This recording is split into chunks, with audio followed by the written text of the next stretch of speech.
Start. ICICI bank घोटाले में इस बैंक की पूर्व सीईओ चंदा कोचर और उनके पति दीपक कोचर की गिरफ्तारी के बाद वीडियोकॉन समूह के वेणुगोपाल धूत की गिरफ्तारी ने एक बार फिर देश का ध्यान बैंकों से कर्ज लेकर की जाने वाली धोखाधड़ी की ओर खींचा है। 3,000 रुपये से अधिक का यह घोटाला 2018 में सामने आ गया था। प्रथम दृष्टया घोटाला साबित भी हो रहा था क्योंकि चंदा कोचर के सीईओ रहते आईसीआईसीआई बैंक से कर्ज लेने वाले वेणुगोपाल धूत ने उनके पति दीपक कोचर के साथ एक फर्म शुरू की थी। यह एक तरह से एक हाथ दे और दूसरे हाथ ले वाला मामला था। समझना कठिन है कि घोटाला सामने आने के इतने समय बाद सीबीआई ने सक्रियता क्यों दिखाई। यह ध्यान रहे कि सीबीआई और ईडी दोनों ने इस घोटाले की जांच 2019 में ही शुरू कर दी थी। कायदे से तो अब तक जांच किसी नतीजे पर पहुंचती हुई दिखनी चाहिए थी।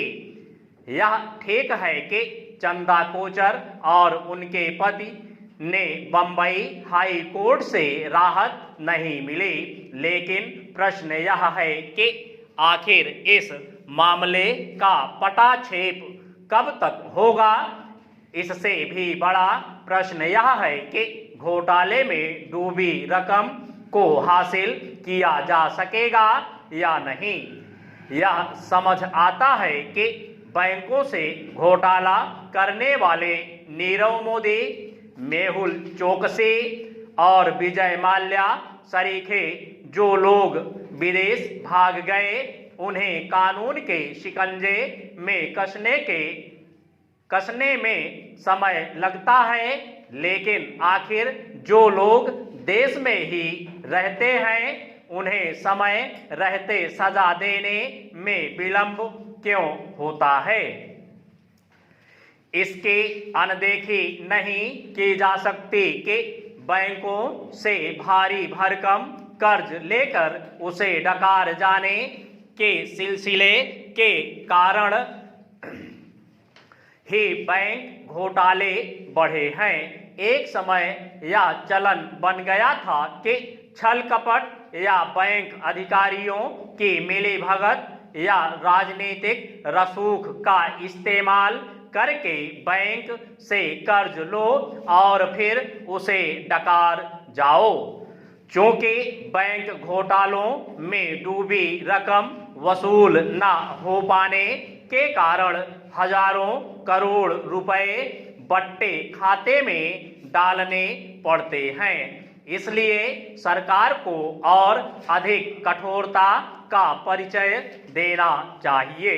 ताजा आंकड़ों के अनुसार पिछले 5 वर्ष में 10 लाख करोड़ रुपए बट्टे खाते में डाले गए हैं। निसंदेह इसका मतलब लोन माफ किया जाना नहीं और कर्ज में डूबा धन बट्टे खाते में डाले जाने के बाद भी वसूली प्रक्रिया जारी रहती है।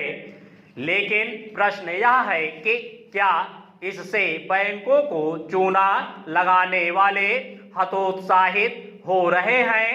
एक के बाद एक बैंकों के घोटाले जिस तरह सामने आ रहे हैं, उससे तो ऐसा नहीं लगता।